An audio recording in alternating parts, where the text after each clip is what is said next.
18. augusta 25, Vinič, Trenčín. Nad terasou visí odroda bažena. Niektoré strapce už sme začali oberať. Kvôli mučnatke sa do nej trošku chytila hniloba. Tak budem musieť popreberať jednotlivé strapce. Ale je veľmi pekná, no.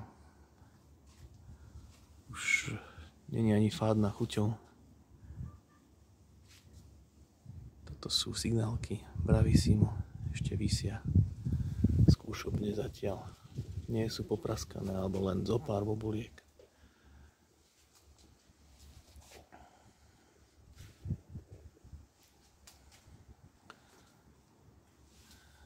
Veľmi pekne sa tohto roku ukazuje Heliodor. Koštoval som tie väčšie bobule, majú v sebe plnohodnotné semeno.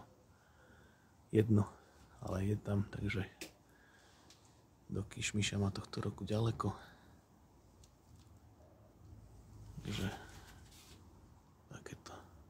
takéto strapce.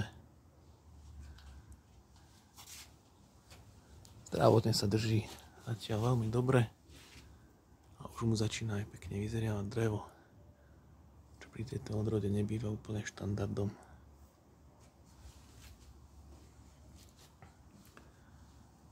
Takže takto.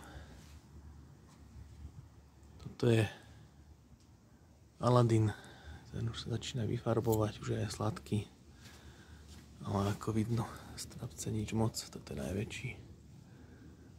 V konkurencii s Cimusom nemá šancu. Hej, sú na jednom kre. Cimus je super, už sme z neho asi 2/3 ho zjedli, obrali. A ešte toto je Heliodor, a tu ešte visí Cimus. Aj sačky sú nejaké malé zrazu. Takže Aladin pôjde preč. A namiesto neho dostane viacej priestoru Cimus na tomto koreni.